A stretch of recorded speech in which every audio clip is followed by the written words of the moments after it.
horror, ministers, suffering and of ladies war. and gentlemen. Through the 78 years ago, Charter, in these the aftermath nations of the Second accepted World War, a the shared nations mandate of the world made a foster solemn peace commitment and to promote save fundamental future human generations from the rights, horror promote social and the progress, suffering of war. and to ensure that there's Through a the better United standard of Nations life for Charter, all. these nations accepted And yet, as we a gather shared here, mandate much to of foster humanity peace is confronted by and war promote and fundamental human rights, conflict, by want and to hunger, promote social progress, by disease, and to ensure that and there's a better standard of environmental life damage for and all. disaster. And yet, as we gather Solidarity and here, trust between states, much of humanity is being confronted eroded. by war and conflict, inequality, by poverty, want and hunger, unemployment are deepening by disease across many nations in and the world. environmental damage and These disaster. conditions, and in the wake Solidarity of a and trust devastating between global states pandemic, is being the eroded. achievement of the sustainable development Inequality, goals poverty, seem and increasingly unemployment remote. are deepening across At many the nations moment in when the every world. human effort should be directed these towards the conditions, realization And in the wake of of Agenda a 2030, devastating global pandemic, our attention and our the energies achievement of the have once sustainable again been development diverted goals by seem the scourge of increasingly war. remote. But At the these moment wars, when every human effort these should be divisions, directed these towards the seemingly realization intractable of troubles Agenda 2030, can and must our be attention and our energies have once again been diverted by the scourge of war. But these woes, these divisions, these seemingly intractable troubles can and must be overcome. Over millennia, the human race has demonstrated an enormous capacity for resilience, for an ability to resolve problems, for adaptation, innovation, compassion, and solidarity. At this moment, we are all called upon to reaffirm these essential qualities that define our common humanity. These qualities must be evident in how we work together as a global community and as nations of the world to end war and conflict. South Africa has consistently advocated for dialogue, for negotiation and diplomacy to prevent and end conflict and achieve lasting peace.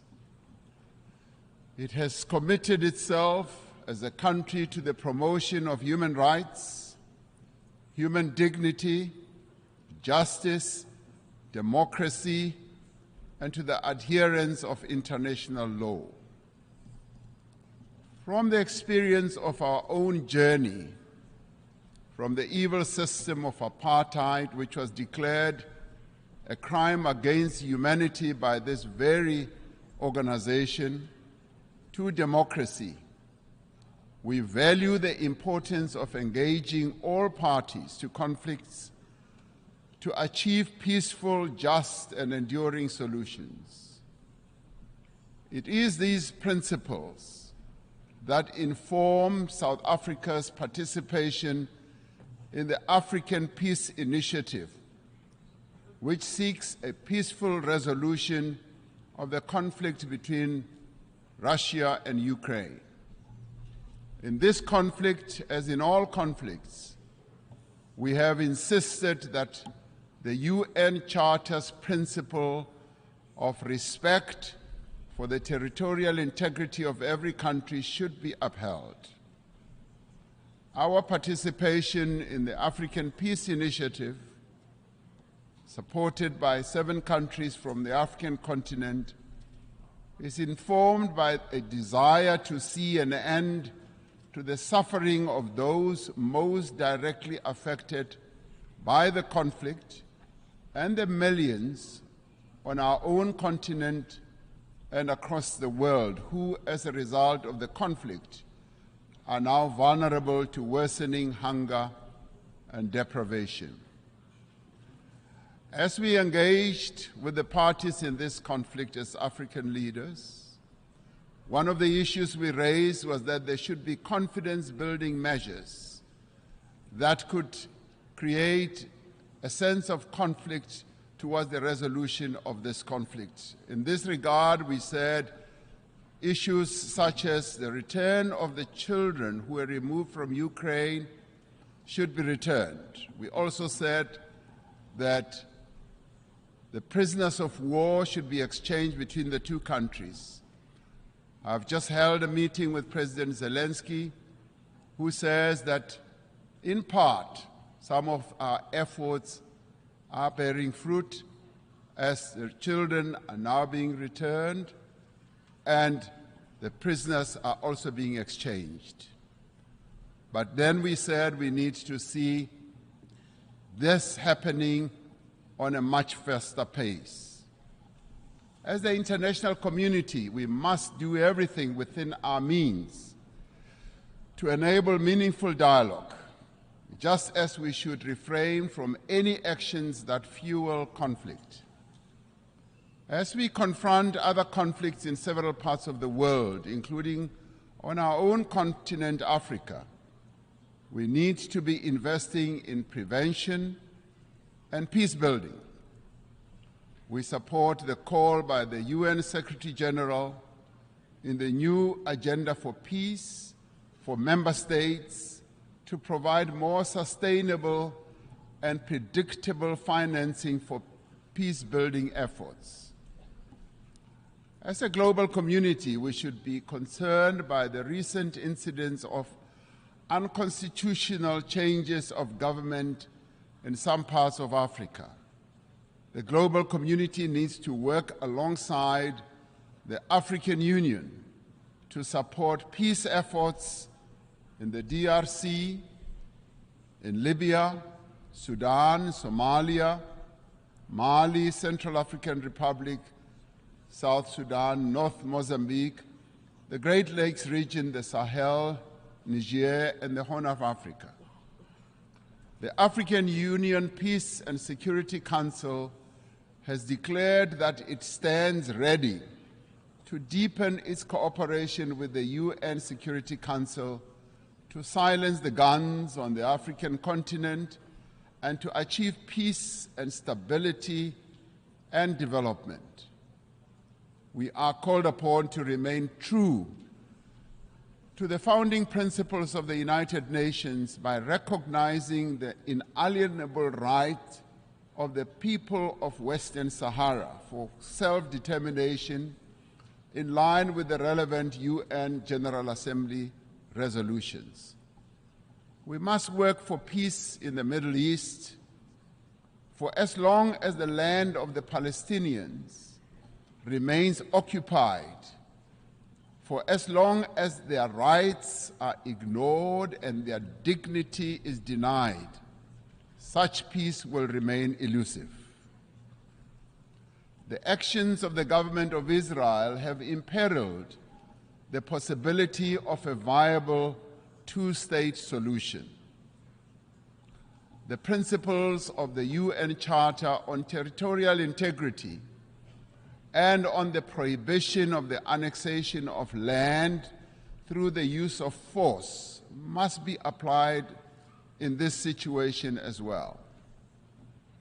South Africa continues to call for the lifting of the economic embargo that was imposed 60 years ago against Cuba, an embargo that has caused untold damage to the country's economy and the people of Cuba as well. The sanctions that are also being applied against South Africa's neighbor, Zimbabwe, should also be lifted as they are imposing untold suffering on ordinary Zimbabweans, but also have a collateral negative impact on neighboring countries as well, such as my own country, South Africa.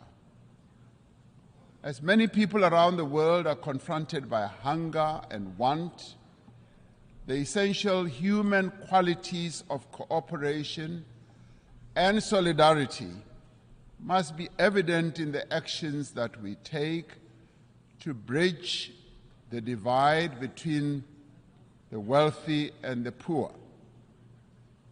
We must summon the necessary will and resolve to regain the momentum towards the achievement of the 2030 agenda. This means that we must address the fundamental developmental challenges that have long characterized as well our unequal world.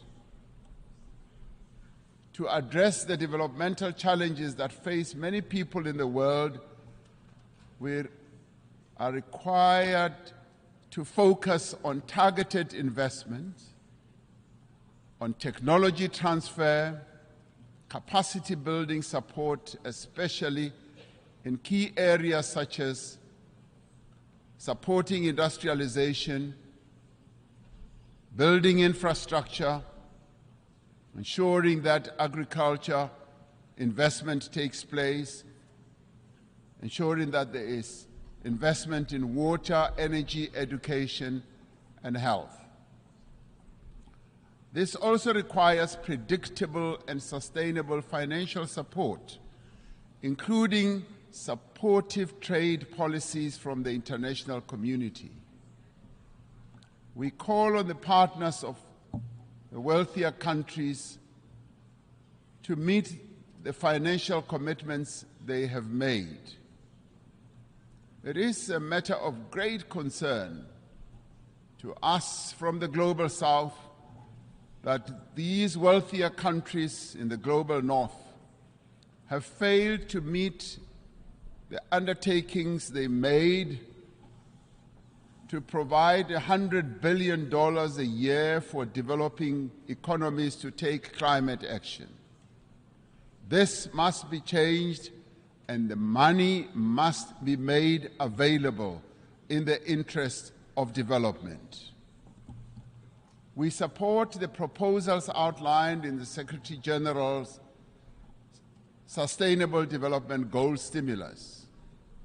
In particular, we support the call to tackle debt and debt distress that many countries, particularly in the Global South, are burdened by.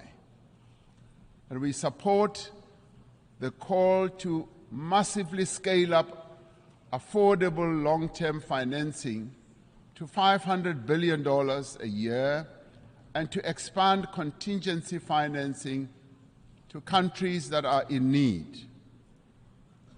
It is a grave indictment on this international community that we can spend so much money on war. And in fact, trillions are being spent on war, but we cannot support action that needs to be taken to meet the basic needs of billions of people in the world, needs such as addressing hunger, health, empowering women, and making sure that there is development in countries that are vulnerable. The achievement of the Sustainable Development Goals depends fundamentally on the empowerment of women in all spheres of life. Social and economic progress will not be possible unless we end gender discrimination. We must ensure that there is equal access for women to health care, education, as well as economic opportunities. We must pay particular attention to the provision of adequate health services to every woman, child, and adolescent. By doing so, we will fundamentally improve the health and well-being of all. The empowerment of women must be central to the actions we now take towards the realization of Agenda 2030. The women of the world need empowerment, They have a right to empowerment. They have a right also to participate equally in decision-making structures of all institutions in the world. I am proud that in South Africa, 50% of the members of the Cabinet of South Africa are women. And today I'm accompanied by an all-women delegation to this United Nations General Assembly. It should be a matter of concern to us all that the majority of people who are sitting in this assembly are men. The question we have to ask, where are the women of the world? The women of the world have a right to be here to represent the views of women across the world. The essential human qualities of innovation and adaptation must be evident in the actions we take to prevent the destruction of our planet. Africa is warming faster than the rest of the world. We are told that the 20 climate hotspots in the world that we have, we find 17 of them in Africa. Africa is least responsible for the climate damage that has been caused, and yet it bears the greatest burden. Centuries after the end of the slave trade, decades after the end of the colonial exploitation of Africa's resources, the people of our continent are once again bearing the cost of industrialization of the North and the development of the wealthy nations of the world. This is a price that the people of Africa are no longer prepared to pay. Many countries in the North count their assets in the mineral resources that are beneath the African soil. The wealth of Africa belongs to Africans. The mineral wealth that is beneath the soil of Africa must, in the end, accrue to Africans. We urge global leaders to accelerate the global decarbonization while pursuing equality and shared prosperity. We need to advance all three pillars of the Paris Agreement: mitigation, adaptation, and support, with equal ambition and urgency. African countries, alongside other developing economy countries, need increased financial support to both implement the 2030 Agenda and to achieve their climate change goals in a comprehensive and integrated manner. We need to operationalize the Loss and Damage Fund for vulnerable countries hit hard by climate disasters, as agreed at COP27. Africa has embraced this challenge. Africa is determined to deploy smart, digital, and efficient green technologies to expand industrial production, to boost agricultural yields, to drive growth and create sustained employment for Africa's people. As the global community, we must ensure the essential qualities that define our humanity are evident in the institutions that manage the conduct of international relations. We require institutions that are inclusive, that are representative, that are democratic, and advance the interests of all nations. We require a renewed commitment to multilateralism based on clear rules and supported by effective institutions.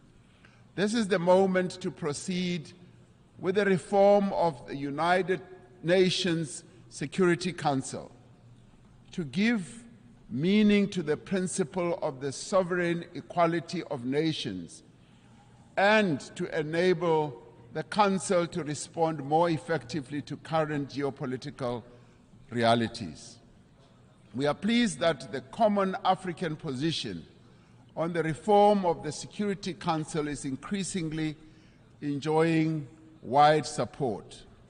This process must move to text-based negotiations, creating an opportunity for convergence between member states.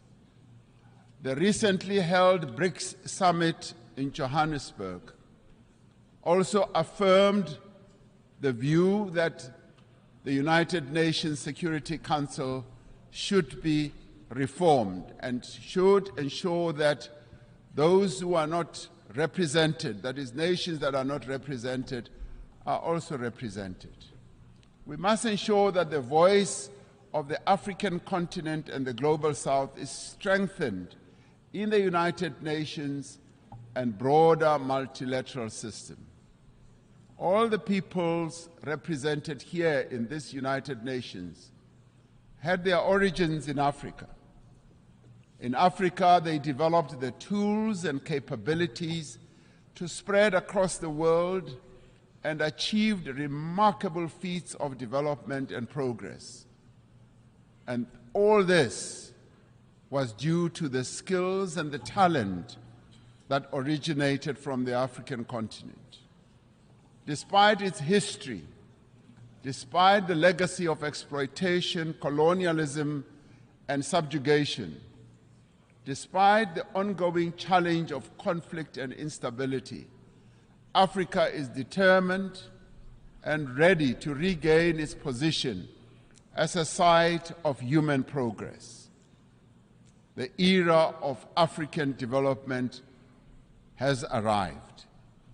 Through the African Continental Free Trade Area, which is creating a wider, seamless trading area and also accelerated interconnectivity, African countries are mobilizing their collective means and resources to achieve shared prosperity. Through this treaty, African countries are establishing for themselves the foundation for a massive increase in trade, accelerated infrastructure development, regional integration, and sustainable industrialization. As the global community, we have the means and we have the desire to confront and overcome enormous challenges that face humanity today. As the nations gathered here in this General Assembly, let us demonstrate that we have both the will as well as the resolve to secure a peaceful, prosperous, and sustainable future for our world, but more importantly, for future generations that will follow, leaving no one behind. That is the duty that we all now have. I thank you.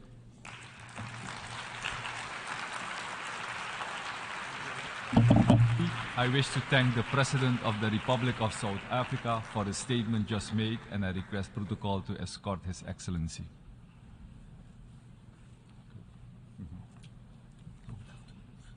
Sorry. The Assembly will hear an address by His Excellency Sir